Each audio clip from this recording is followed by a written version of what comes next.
Hola, ¿cómo están? Qué gusto saludarles. Les doy la más cordial bienvenida a Salud y Deporte. Gracias a quienes nos sintonizaron en su televisor por Canal 14, en internet por mxplay.tv y canal14.tv. También agradecemos a quienes nos envían sus comentarios en nuestras redes sociales @soy Jorge Rubio P y en nuestra cuenta de Facebook Deportes Canal 14. El tema de hoy: el ajedrez. Cada 20 de julio se conmemora el Día Internacional de este deporte, al cual muchos le denominan como el gimnasio de la mente. Este deporte favorece el desarrollo de varias habilidades mentales, fomenta los aspectos intelectuales recreativos y también la capacidad de concentración, ayuda a la socialización y a fortalecer el respeto hacia las personas y reglas. Está científicamente comprobado que los niños que juegan con frecuencia este deporte mejoran su rendimiento en matemáticas y en comprensión de lectura hasta en un 17% sobre quienes no lo hacen. Las personas adultas que suelen jugar retrasan el envejecimiento de la mente. Y así, de esta manera, arrancamos este programa dedicado al ajedrez y saludo a la distancia a Karen Hurtado, multimedallista en Olimpiadas Nacionales, subcampeona del North American Youth Chess Championship en el 2015, en donde obtuvo el título de maestra FIDE, campeona nacional sub-14 en el 2012, egresada de la Facultad de Economía de la UNAM. ¿Cómo estás, Karen? Hola, ¿qué tal? Muy bien, muchas gracias. Saliendo del COVID, pero muy bien. Gracias por invitarnos y por este espacio que le dan al ajedrez. Así es, síganse cuidando porque de verdad, justo para este programa, muchos de los invitados en algún momento nos comentaron, nos contagiamos de COVID, así que siempre recuerden sana distancia y el uso de cubrebocas. Y aquí en el estudio nos acompaña Raúl Ocampo, quien fue profesor de ajedrez en la UNAM y también en el Instituto Politécnico Nacional entre 1976 y el 2008. Es maestro y entrenador por la Federación Internacional, fue entrenador de la Unión Soviética, Venezuela, Cuba y otros países, así como entrenador emérito de Rusia. Como jugador fue varias veces campeón nacional, centroamericano y asistió a 2 Olimpiadas. Coordinó el Programa Nacional de Ajedrez de la SEP entre 1987 y 1990. Raúl, ¿cómo estás? Yo gusto. Contento de que nos hayan invitado. El gusto es de nosotros que estés aquí. Realmente lo que platicábamos, todos los entrenadores en la actualidad en nuestro país han pasado prácticamente todos y todas con el maestro Raúl. Y aquí en el estudio también me da muchísimo gusto tener la presencia de Diego Baltazar, jugador representante de la UNAM en competencias nacionales e internacionales, multimedallista en Olimpiadas Nacionales Juveniles, multicampeón en Juegos Distritales y miembro del equipo mexicano en el Mundial FISU del año 2021. ¿Cómo estás, Diego? Qué gusto saludarte. La verdad es que bastante más relajado, ya sin la presión de la universidad, y pues muchas gracias por la invitación. Así es, qué bueno que estés relajado porque justamente los necesitamos relajados para que nos muestren cómo se juega el ajedrez, cómo podemos entenderlo, cómo lo podemos practicar. Y bueno, vamos a empezar con una pregunta de nuestro público. Hola, soy Laura Domínguez y mi pregunta es: ¿a qué edad se recomienda comenzar a practicar ajedrez? Y la pregunta la quiero hacer a los tres. ¿Qué le pueden contestar a ella sobre esto? ¿A qué edad se recomienda iniciar la práctica de ajedrez? Inicio contigo, Karen. Pues por lo que sé, lo más recomendable siempre es empezar desde pequeños. Es más fácil como que agarrar toda la información, pero realmente no hay ninguna edad. O sea, podríamos comenzar a los 5 años, a los 20, a los 50, a los 80 años incluso. Y a cualquier edad tiene muchos beneficios este deporte. Raúl, ¿tú qué le puedes contestar a nuestro público? Bueno, yo tengo la experiencia de que aprendí a jugar ajedrez antes de hablar. Okay. Porque cuando tenía yo 3 años no lograba hablar. Entonces mi mamá, que era psicóloga, estaba muy preocupada de que no hablara. Entonces me enseñaron a jugar ajedrez y aprendí a jugar ajedrez y luego a hablar. Okay. Entonces a los 4 años yo ya jugaba ajedrez.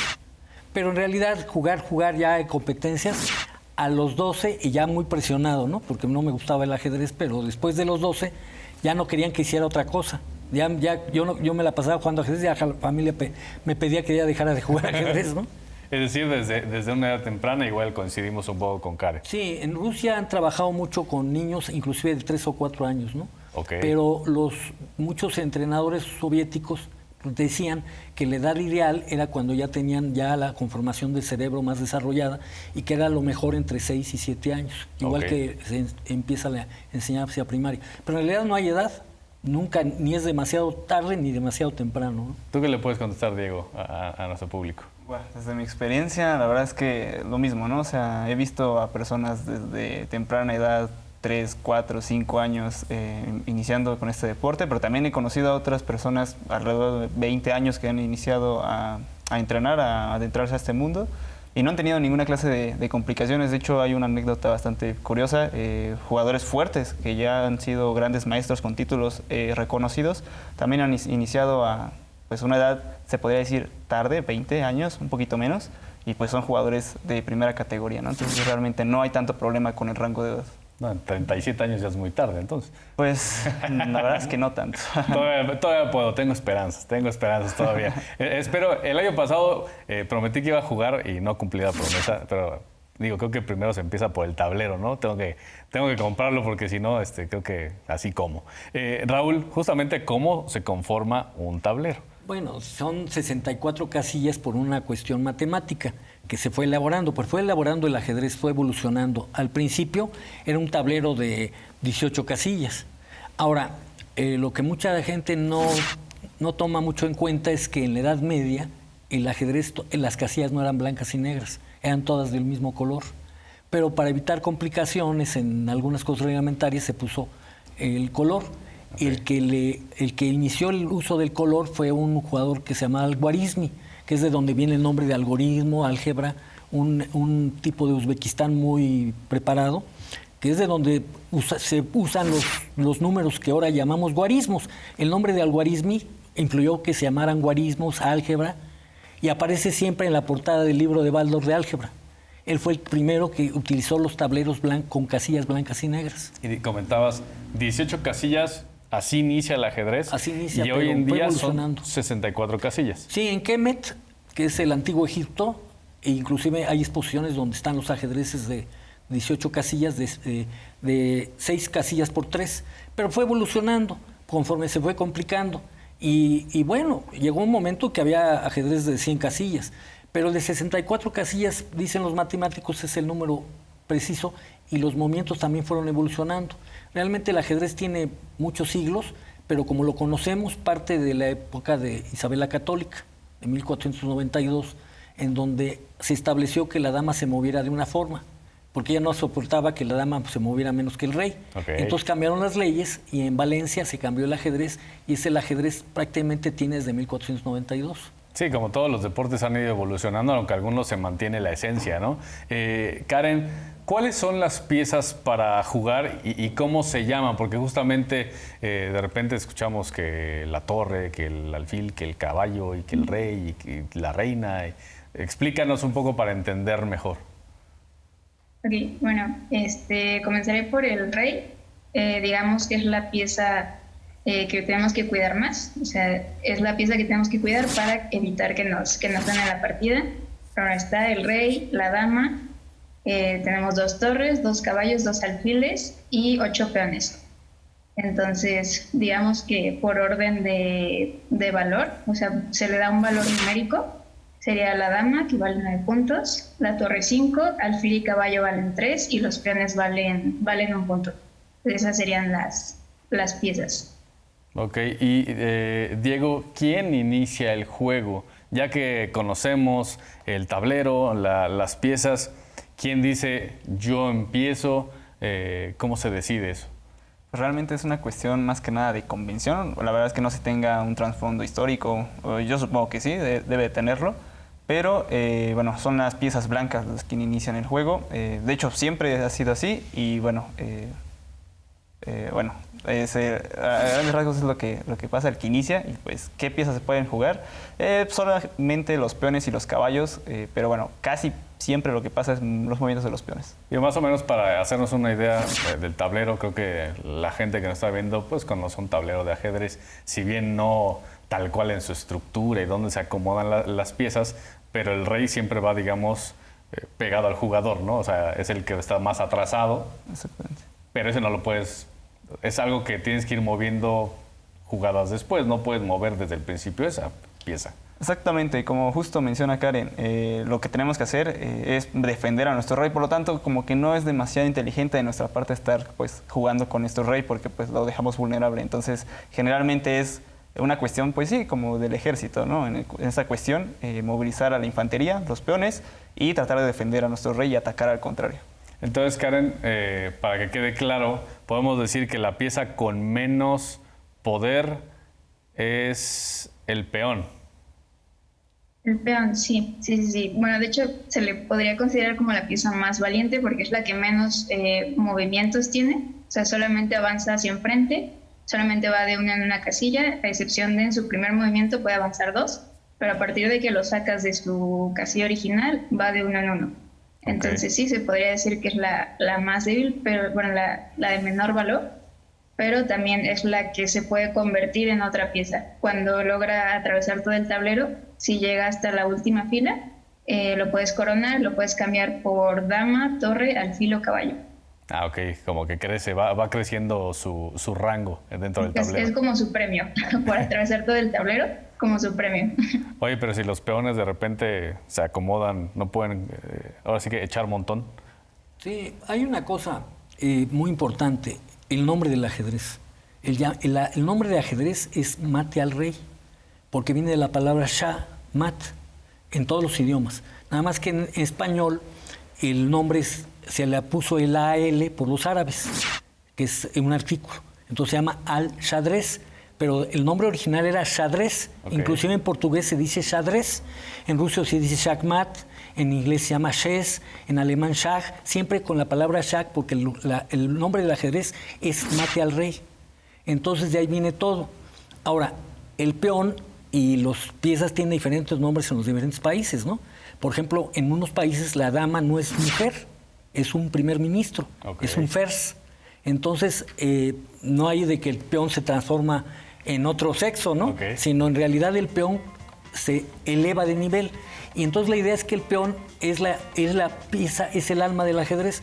Decía Andrés Danicán Felidor, que fue el creador de la ópera lírica francesa, y gran escritor de ajedrez, y es el único ajedrecista que tiene un monumento en París, que el peón era el alma del ajedrez, porque realmente las piezas se conforman de acuerdo a la posición de los peones. Y entonces da la idea de que el rey es importante, pero más importantes son los peones. Entonces la idea es que el ajedrez tiene una cuestión educativa. Se enseñó para enseñarle a un rey a gobernar. Entonces el ajedrez, antes que nada, es un instrumento de la enseñanza. Eso es lo importante. Qué interesante, ya aprendimos qué significa también el ajedrez, las piezas, cómo se conforma el tablero, quién es el que mueve primero, y así vamos a ir aprendiendo a lo largo de este programa. Vamos a hacer nuestra primera pausa. Quiero recordarles que pueden sintonizar este programa en su televisor en Canal 14, en internet en canal14.tv, mxplay.tv y en nuestras redes sociales @canal14mx y en Facebook Deportes Canal 14. Al regresar escucharemos a Froilán Luna, maestro FIDE de ajedrez.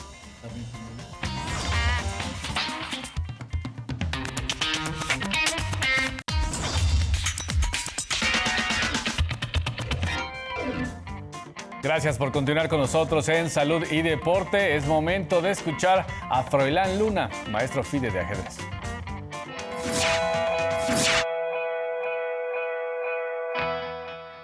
Hola a todos, ¿qué tal? Los saluda con mucho gusto el maestro FIDE Froilán Luna y para mí es un verdadero honor estar el día de hoy con todos ustedes.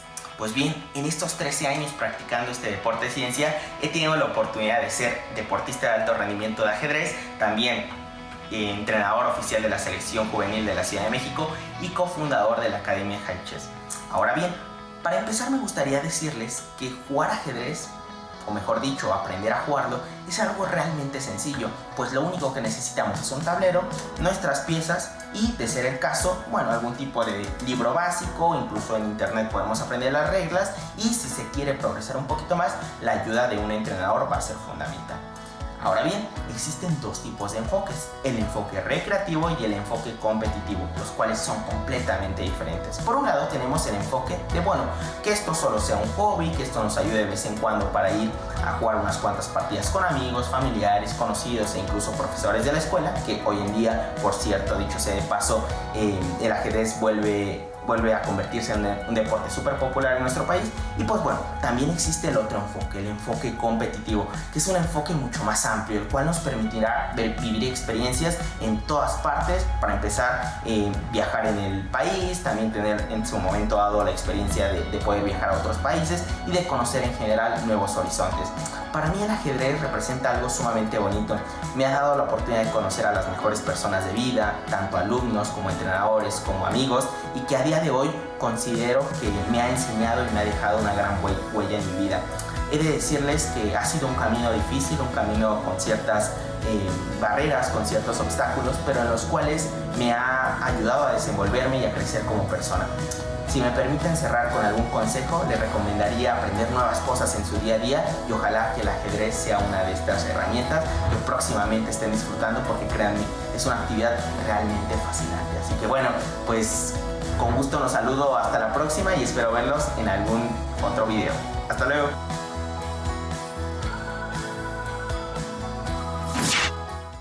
Muchas gracias a Froilán por compartirnos su experiencia, que se ve cómo disfruta practicar ajedrez. Y bueno, seguimos pues rascándole un poco a saber cómo se practica este deporte. Raúl, ¿cuáles son los nombres de las principales jugadas y en qué consisten? Y ya ahorita te dejo la pregunta desde ahorita, Karen, para que nos digas pues quién confirma el jaque mate, que seguramente lo mencionarás ahorita, ¿no? Sí, bueno, las jugadas, las salidas, o sea, los inicios de la partida, tienen nombres de acuerdo a los que lo inventaron, ¿no? Y a veces son históricos. Por ejemplo, el más renombrado es el Ruy López, que lo hizo en honor de Rodrigo López de Segura, que era el sacerdote confesor de Felipe II y fue el primer campeón, no digamos internacional, pero campeón del Imperio Español, ¿no? Fue el primer torneo que reunió jugadores de Italia, de Francia, de Flandes, de España. Y entonces es una apertura que se sigue jugando. El Ruy López, en algunos lugares le llaman la española, pero también se llaman, reciben nombres jugadas que tienen ciertas técnicas.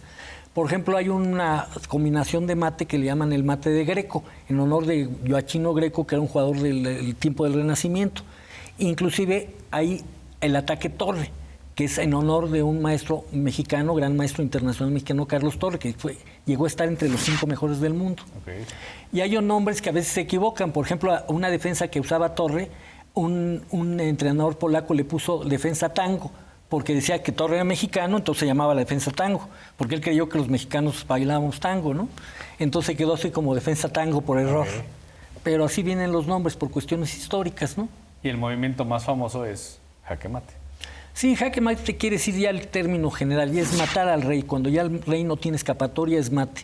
Pero okay, no es tanto una denominación, sino una característica técnica. Okay. Hay un nombre que se pega mucho, por lo raro, que se llama Suxban, que es cuando uno tiene que jugar y no quisiera jugar, porque el jugar significa perder.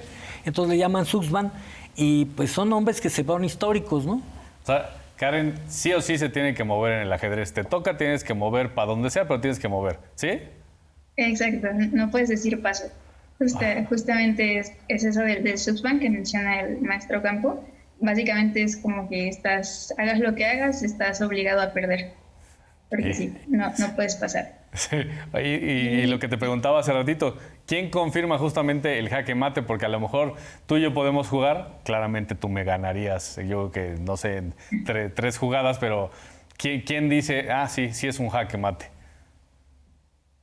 Pues tendrían que ser ambos jugadores. Digamos que hay como 3 cosas que hay que observar cuando te están atacando el rey.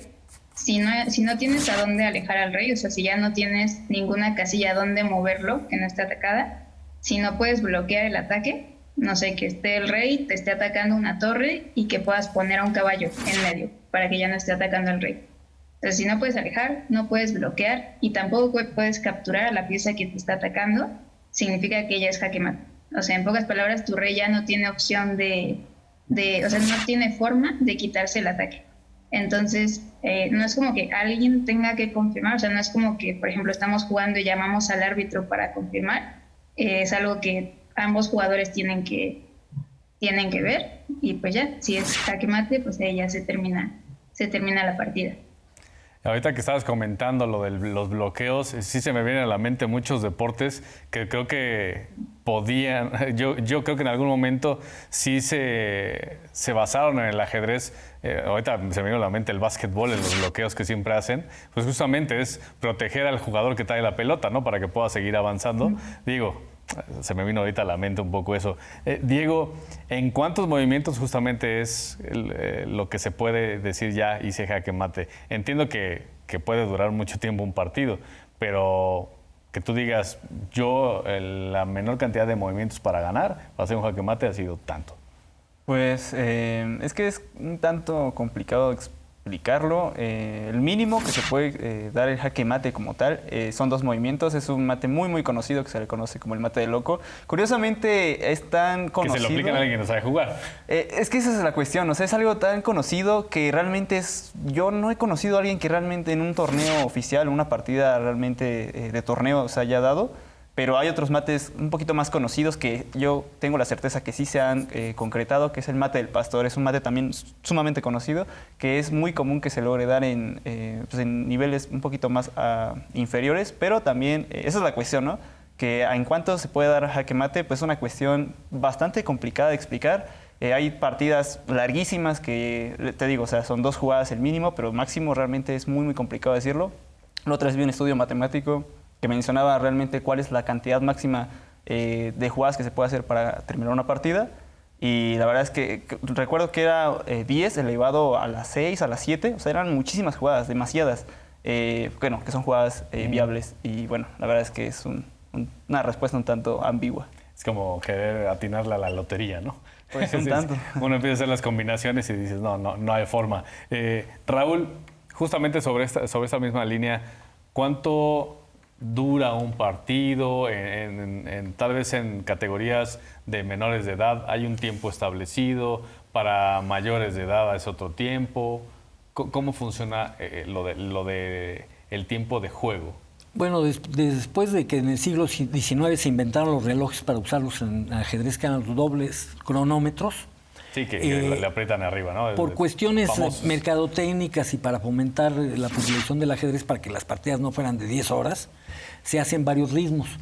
Por ejemplo, en las Olimpiadas Nacionales se utilizan varios ritmos rápidos que pueden ser las partidas a 5 minutos y la partida máximo termina en 10 minutos. Pero también hay partidas que son de a minuto, entonces lo máximo es que va a durar 2 minutos.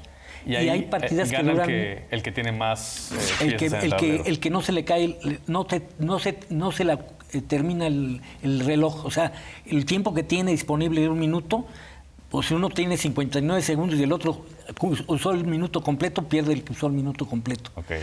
Ahora, en los torneos internacionales, pues hay partidas que han durado pues bastante, ¿no? Yo he sabido de partidas que han durado 25 horas. Yo tuve una de 18 horas. Órale. Entonces, pero también hay partidas que duran 1 minuto y medio.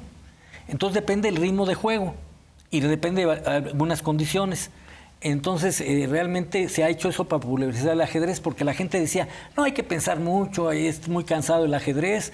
Entonces para hacerlo más dúctil, más llamativo, pues se utilizaron esas variantes. Y claro, la calidad de juego no es lo mismo lo que uno razona en 1 minuto que lo que uno razona en 2 horas, claro. ¿no? Entonces muchos critican que los jugadores de ahora juegan mucho menos que los de nivel que los jugadores de antes, que el campeón mundial no ve las jugadas que veía Capablanca, que es el campeón de hace 60 años.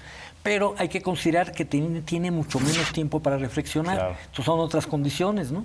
Entonces... Mencionaba lo de 18 horas, la mayor cantidad de tiempo de una partida tuya. Sí. ¿Ganaste? No, fue tablas con un jugador de Zapata, que era gran maestro internacional. Le propuse tablas como la jugada 14. Y con la hora 14 y me dijo, no, yo debo de ganar porque soy gran maestro. Ok, ya después él quedó inferior y yo era el que tenía chance de ganar, pero no había forma de ganar. Dice, bueno, tablas. Le digo, no, vamos a jugar un poco más. Y duramos 18 horas. Par de necios, ¿no? En tu caso, Karen, ¿cuál ha sido la partida más larga de ajedrez que te ha tocado? En mi caso, fueron casi 5 horas. De hecho, fue de mis primeros torneos. De hecho, fue en mi primer nacional abierto, cuando yo tenía como 10 años. Fue la partida más larga que he jugado. Así fueron 5 horas más o menos. ¿Y qué tal te fue? ¿Triunfaste? te damos tablas también. Creo Sí. que es como normalmente si la partida dura tanto es porque vas muy parejo. Entonces por eso se va alargando tanto y lo más normal es que termine en tablas. A mí se me hace que es la respuesta básica de los ajedrecistas para no decir que sí perdieron. Ya los dos me contestaron lo mismo. En tu caso, a ver, ¿cuál ha sido la más larga que has tenido hasta ahorita, la partida más larga? Una partida en Huastepec en el año 2016, 2017, más o menos 6 horas y poco más, y justo igual terminó en tablas. Pero un dato interesante es que, bueno, justo ahorita que el maestro Ocampo menciona esto de 18 horas o más horas de juego, pues también es una cuestión, bueno, actualmente yo creo que ya es muy complicado que se llegue a dar partidas de esa duración, porque antes había, bueno, diferentes formas de poder jugar una partida. En este caso también se aplazaba la partida si duraba tantas jugadas. Al día siguiente. Exactamente, al día siguiente, bueno, tiempo ahí acordado dependiendo del torneo, ahí depende más que nada del evento. Pero en la actualidad ya no se logra dar eso. De hecho, ya son torneos muchísimo más rápidos en el sentido de que se juegan 2 partidas en un día. Antes, bueno, más que nada aquí en Latinoamérica. En Europa se sigue jugando una partida cada 2 días, o sea, un día sí, un día no. Y justo, ¿no? En el Mundial jugó Nepomniachtchi contra Carlsen, una partida larguísima, alrededor de 7 horas. Y ahí sí no se dieron las tablas, ¿no? Logra ganar el campeón mundial en un final impresionante. Mira, ahí ya ven cómo sí, porque ahí seguramente lo estaban grabando y pueden decir que no quedaron tablas.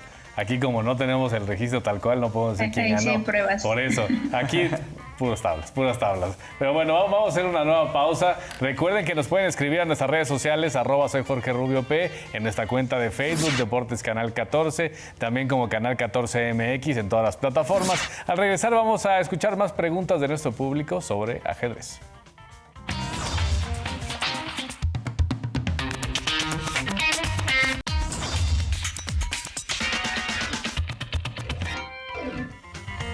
Continuamos en Salud y Deporte platicando sobre ajedrez y justamente vamos a escuchar una nueva pregunta de nuestro público. Hola, buenos días. Mi nombre es Fernando. Mi pregunta es, ¿qué tan difícil es aprender a jugar ajedrez? Me encanta que la gente ahí muestra sus mascotas. Ya tuvimos un programa de mascotas, pero qué padre que tenga ahí también a su mascota. Ojalá le enseñe algunos movimientos de ajedrez después de ver el programa. Empiezo contigo, Karen. ¿Qué tan difícil es aprender a jugar ajedrez? Y quiero que me contesten muy honestamente los tres esta pregunta para que la gente realmente diga, ok, sí, voy a intentarlo porque siempre he tenido la intención de jugar, pero se me hace que es bien difícil. Okay. Realmente no es difícil, creo que esa es una idea que intentamos mucho los ajedrecistas, los que intentamos difundir más el ajedrez, intentamos romper esa idea de que es difícil, porque realmente no, o sea, en un principio pues simplemente es aprender los movimientos de las piezas, que eso en una tarde te los puedes aprender, y ya después obviamente muchas veces comienza a ser aburrido o lo comienzas a dejar, porque lo único que sabes, digamos, que son las reglas, o sea, mover las piezas, pero no intentas ir un poquito más allá. Con saber algo de principios básicos, con eso ya se puede decir que ya sabes un poquito más de ajedrez y comienzan a tener más sentido tus partidas, entonces se puede disfrutar más. Tú, Diego, ¿qué nos puedes decir? Porque ¿Qué pues, tan no puedes difícil? disfrutar de algo que no estás entendiendo, si simplemente... Sí, ya recuperamos la comunicación, ya te seguimos escuchando, Karen. Perdón. Bueno, no sé en dónde... Como comentabas justamente que no es tan complicado y aprender los movimientos que tú lo comentas que en una tarde, para los que tienen buena memoria. En mi caso yo creo que sí, me tardaría tal vez, yo creo que la práctica debe ser al maestro, ¿no? ¿Tú qué puedes contestar, Diego, a nuestro público? ¿Qué tan difícil es aprender a jugar ajedrez? Híjole, yo creo que es una cuestión personal, pero también es una cuestión pedagógica realmente tanto de los papás, yo creo que más de los papás y también pues en este caso de niño, pero bueno, esto es más que nada cuando van iniciando de pequeños, ¿no? Es como ir a la escuela, o sea, te puede ser fácil estudiar cierta materia o te puede ser difícil, es una cuestión más que nada personal, pero también es de qué tantas ganas tú muestres y qué tanto apoyo te lleguen a dar, ¿no? Si tienes muchas ganas y mucho apoyo, yo creo que es sumamente sencillo llegar a aprender ajedrez y más que nada con con un entrenador bien guiado, creo que es bastante sencillo. Y aquí lo hemos comentado muchas veces, ¿no? Traten ustedes, padres de familia, de abrir el abanico de opciones para sus hijos y sus hijas y que no sea la primera opción, fútbol. Bueno, no digo que esté mal, digo, a mí me encanta el fútbol, pero hay muchos deportes que se pueden aprender y que no sabemos si esos pequeños o pequeñas realmente su talento está en otro deporte que en el que realmente están. Y a veces vemos a los niños, a las niñas, como que hasta les aburre el deporte en el que están porque justamente no les llena, ¿no? ¿Qué le puedes contestar tú a nuestro público, Raúl, si es muy difícil o no aprender ajedrez, además de lo que ya comentó Karen y Diego? No, es bastante fácil. Pues, yo comentaba que yo no sabía hablar y ya me enseñaron a jugar ajedrez, ¿no? Pero en sí se aprende rápido. El ajedrez es como dicen, es una fuente donde un mosquito puede flotar y un elefante puede ahogarse. O sea, es aprender a jugar ajedrez y disfrutarlo, lo puede uno aprender en 2 horas. Pero dominarlo puede llevarle varias vidas, ¿no? O sea, nadie ha sabido poder dominar, ¿no?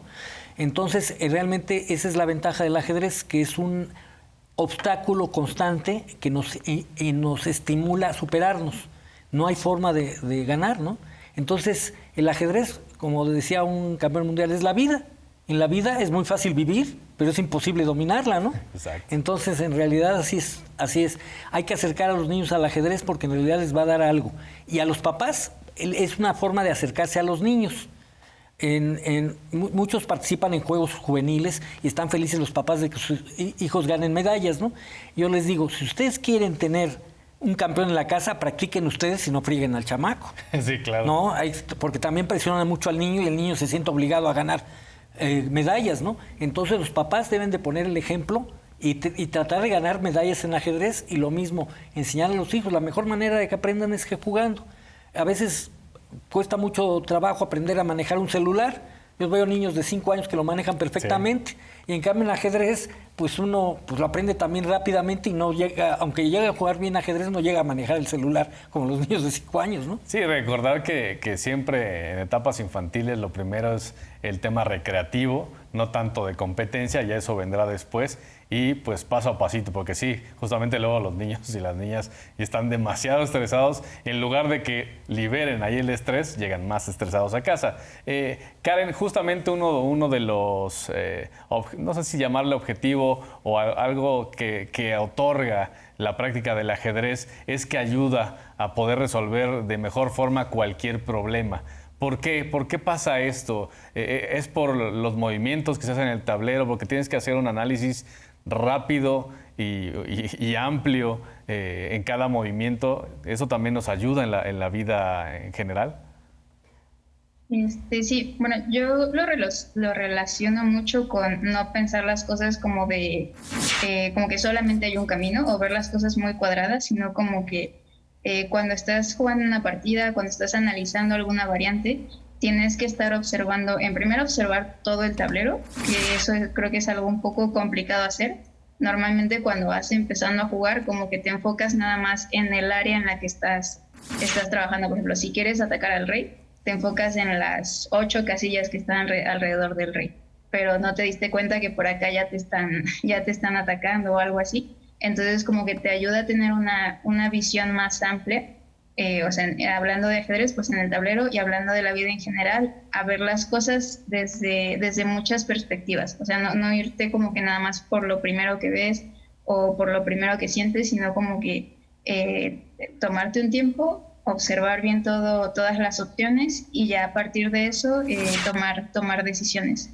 Y se me viene a la mente una frase, ¿no? De pensar afuera de la caja. Justamente creo que en el ajedrez es pensar, ¿no? Afuera de la caja y ver todo el panorama como se tendría que ver en la vida, pero justamente a veces hay muchísimos factores que provocan que así vayan las personas en la vida, ¿no? Como caballos que no vayan para ningún otro lado. Y creo que el ajedrez justamente ayuda a eso, ¿no? Porque ves diferentes jugadas que volteas a la derecha, volteas a la izquierda y dices, ok, parecía que estaba viendo el tablero, pero en realidad no le estaba prestando atención o la atención suficiente. Diego, ¿por qué el ajedrez también ayuda a mejorar la inteligencia emocional, que es algo que justamente con todo el confinamiento por esta pandemia que aún no termina, pues afectó muchísimo a todos, no solamente a niños y niñas, a todos. Pues yo creo que una cuestión de inteligencia emocional, la verdad es que es un tanto complicado. No sé muy bien por qué será, pero muchos jugadores que practican el ajedrez, pues la verdad es que son bastante más reservados, bastante más introvertidos que, bueno, que las personas, el resto de personas en general. Pero como cualquier otro deporte, yo creo que es una cuestión sumamente importante. Entras a una comunidad, evidentemente eso ayuda muchísimo a la comprensión emocional y de empatía con las demás personas. Pero la verdad es que no estoy muy seguro si ayuda demasiado o más bien si nos inhibe un tanto más. Pero lo que sí estoy seguro es que te refuerza muchísimo más en el sentido competitivo.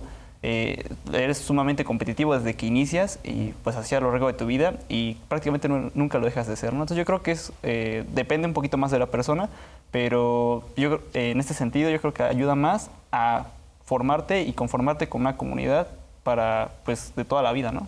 Y forma en diferentes áreas de la vida y una de ellas, y ya lo comentábamos hace rato, Raúl, el tema de la memoria. Ayuda también para la memoria, ¿no? ¿Por qué justamente algunos le llaman el gimnasio de la mente? Bueno, el gimnasio de la mente, así le puso Goethe, ¿no? El poeta alemán. Realmente sí, la memoria es para nosotros el acondicionamiento físico de la mente, ¿no? Es básico siempre la práctica de la educación física, ¿no? Unida al deporte, eso es básico, ¿no? A veces uno piensa que la educación física se separa algo del ajedrez.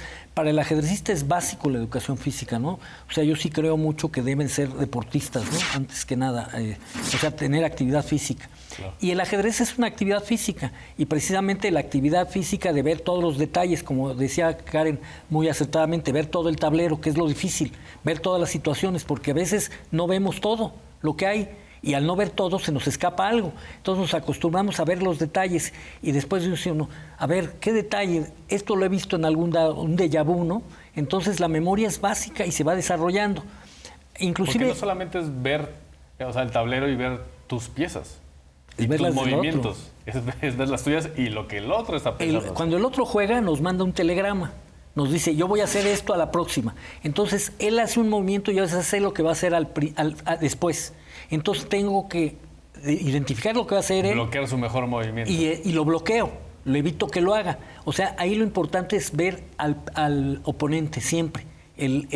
Decía Napoleón, bueno, Wellington, que venció a Napoleón, decían, ¿por qué venció a Napoleón? Porque siempre tenía mi mente en el otro lado de la colina. Dice, ¿cómo en el otro lado de la colina? Es donde estaba Napoleón. Mi mente siempre estaba en los zapatos de Napoleón, claro, pensando lo que pensaba Napoleón. Entonces el ajedrecista se acostumbra a pensar qué es lo que está pensando el otro. Cuando tú me haces una pregunta, yo te hago una respuesta, ya estoy viendo lo que me vas a repreguntar. Exacto. Ya tengo preparada la respuesta. Si no, no digo mi respuesta hasta que yo identifique qué es lo que va a ser tu siguiente pregunta. Ya nos cacharon, así le hacemos aquí. Pues sí. Y también ayuda para el tema de retrasar el envejecimiento de la mente, ¿no? Pues sí, precisamente yo hablaba de un libro que me llama mucho la atención, que es La Edad de la Energía. Porque cuando uno dice, oye, tú sigues compitiendo en ajedrez, ya tienes 70 años, vas a competir en ajedrez, ¿cómo le haces? ¿Por qué no te enfermas? ¿No? Algunos me dicen, ¿no? Sobre todo alumnos, yo tengo muchos alumnos muy famosos como Marcel Cisniaga, se murieron hace 10 años y yo era 7 años mayor que él, ¿no? Entonces siente uno que los alumnos se le mueren, ¿no? Es lo peor que puede uno sentir.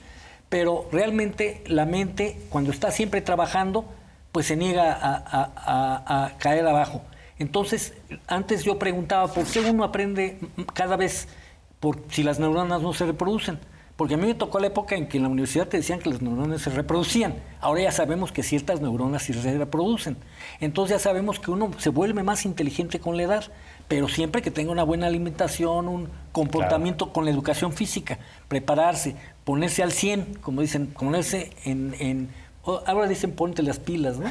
Ponte pilas a alguno de los programas. Sí, de los programas del deporte. Sí. Pero sí, es muy importante la condición física. Los mejores jugadores de ajedrez se cuidan mucho la condición física, son atletas. Y justamente regresando de nuestra última pausa, vamos a platicar justamente cómo se prepara un ajedrecista, si tienen, porque muchos dicen cómo es que se van a lesionar, cómo es que cuestionan muchos si es un deporte o no es un deporte, porque lo ven, que el jugador está sentado, que mueve la ficha, pero el acondicionamiento físico es muy importante y ya nos lo estarán diciendo nuestros especialistas al regresar de nuestra pausa. Quédense con nosotros aquí en Salud y Deporte.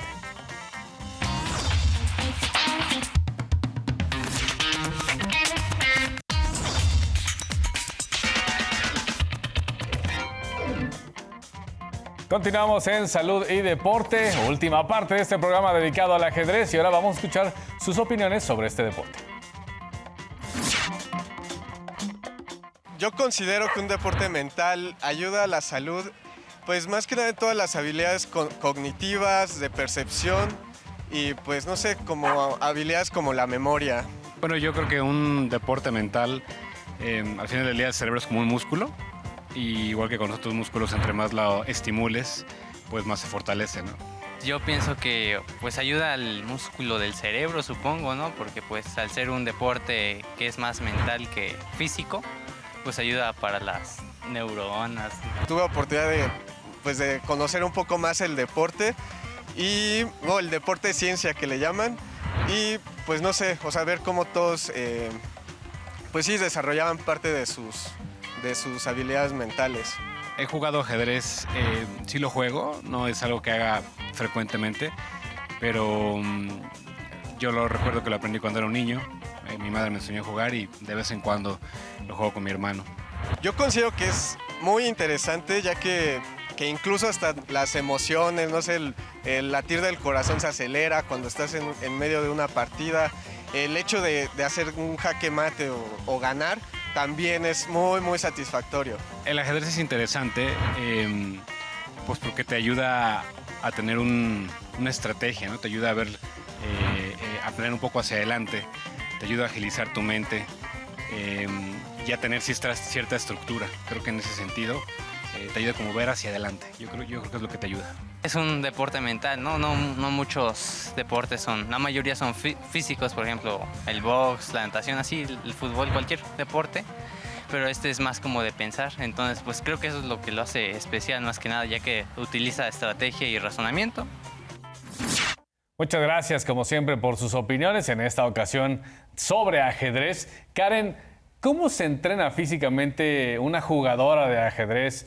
Porque muchos piensan que solamente es llegar y sentarse y que realmente el entrenamiento es solamente los movimientos que se van a hacer, pero no se visualiza muchas veces que hacen un acondicionamiento físico, porque lo hacen, ¿no?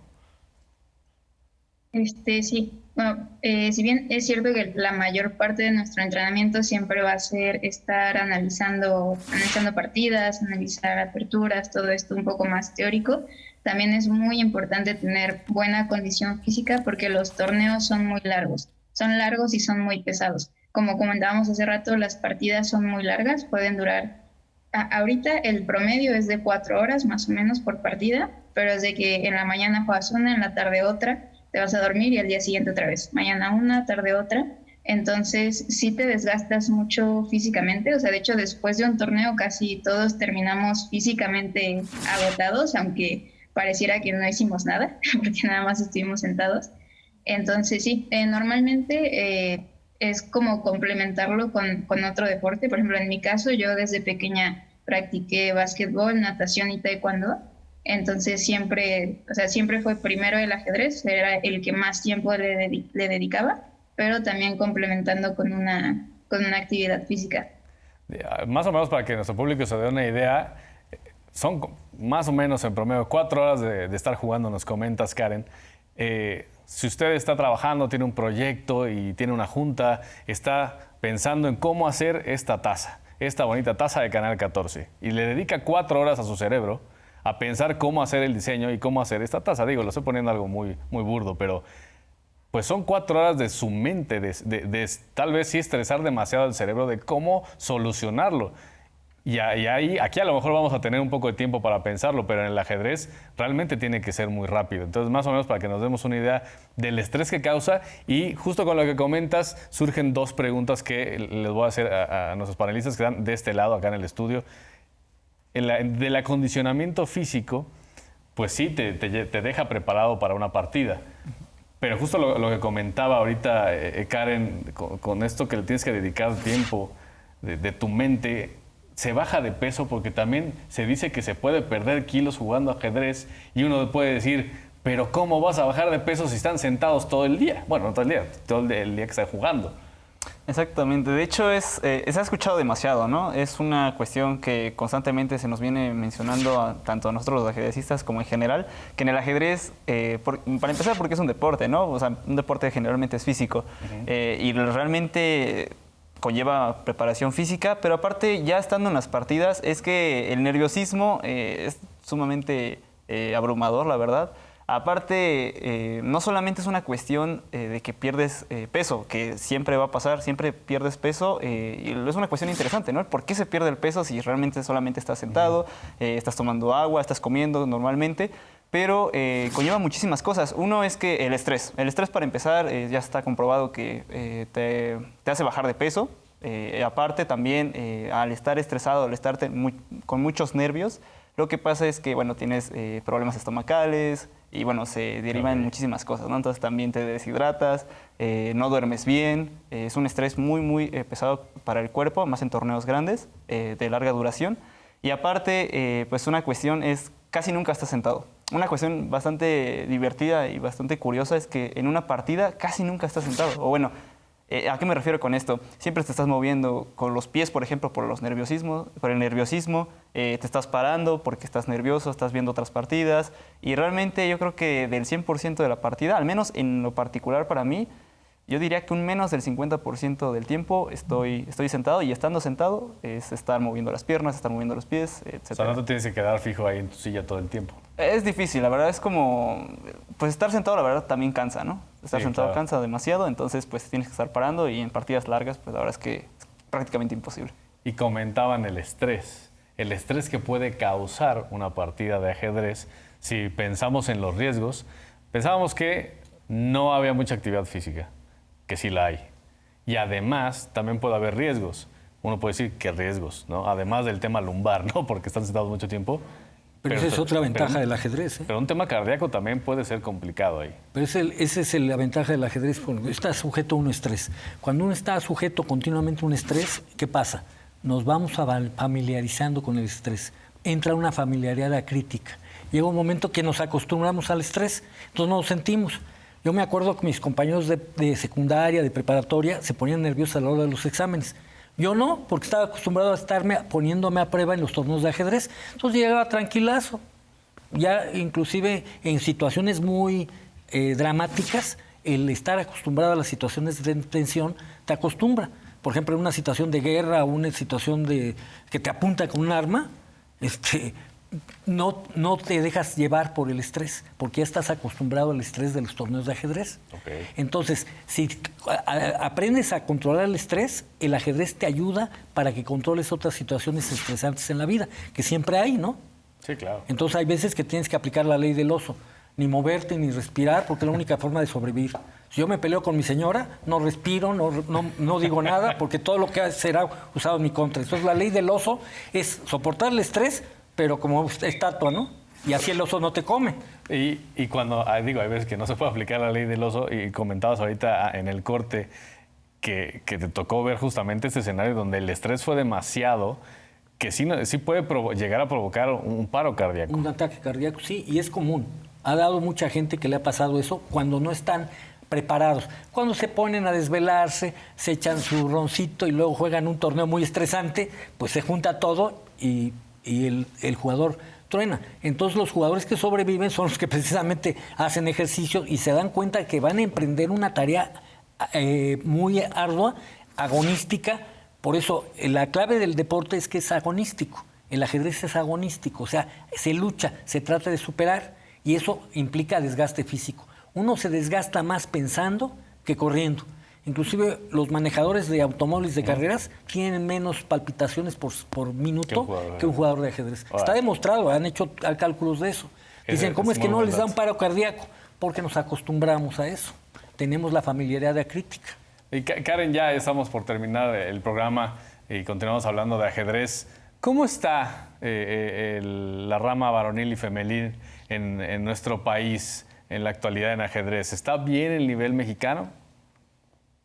Bueno, en general creo que el nivel de Latinoamérica está por debajo. Siempre la élite, por así decirlo, está en Europa, Estados Unidos, países desarrollados.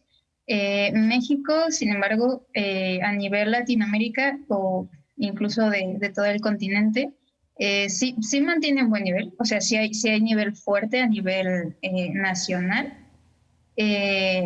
Este tema de separarlo entre varonil y femenil siempre tiene cierta polémica, por así decirlo, porque justamente como no es una actividad física donde tengas que enfrentarte con otra persona, o sea, no hay ese tipo de contacto, pues se podría pensar que ¿por qué no? O sea, ¿por qué separar varonil y femenil? Yo pienso eso particularmente, creo que debería ser una misma rama.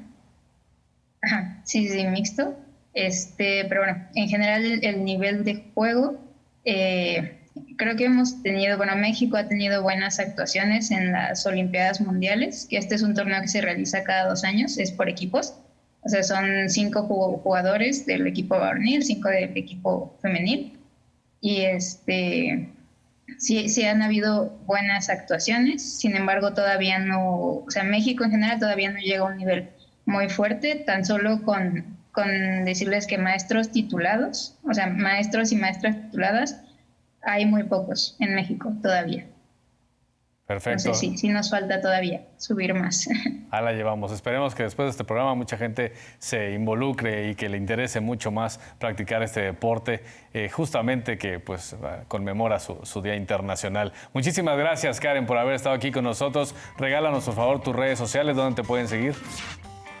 Gracias a ustedes por la invitación y bueno, me pueden encontrar en las redes sociales de la Academia High Chess, es @Academia High Chess. Igual, mi red personal de Instagram es Karen-Z-HR. Perfecto, muchas gracias Karen Hurtado por haber estado aquí con nosotros, que te recuperes muy pronto. Diego, por favor, regálanos tus redes sociales. Claro, igual que Karen, estoy en la misma academia, nos pueden encontrar en Facebook, en Instagram y en YouTube como Academia High Chess, y personales pues en Facebook como Diego Baltasar Ibáñez. Perfecto, por si quieren ahí algún consejo, les pueden escribir a ellos dos y también, por supuesto, a Raúl, que ha sido maestro prácticamente de todos. ¿Dónde lo pueden encontrar por si quieren saber mucho más también? Bueno, en Facebook estoy así mi nombre, Raúl Ocampo Vargas, seguido, y lo pueden poner en Google y ahí encuentran. En Facebook ya he publicado más de 3,000 artículos, ¿no? Entonces hay mucho tema para escribir y muchas veces saco una revista cada mes que se llama Bucanero, porque es de piratería. Pirateo todo lo que aparece en Rusia, lo paso al español, ¿no? Entonces le puse Bucanero y se la pueden bajar en Facebook. Con el nombre de Raúl Ocampo o Bucanero de Ajedrez. Ya saben, sus redes sociales. Muchas gracias Karen, Raúl y Diego por haber estado aquí con nosotros y gracias a ustedes que nos permitieron entrar a su televisor por la señal de Canal 14 en internet por mxplay.tv y Canal 14.tv. También agradecemos a quienes nos enviaron sus comentarios a nuestras redes sociales @Canal14MX y @Soy Jorge Rubio P. Recuerden que los esperamos. Hasta la próxima.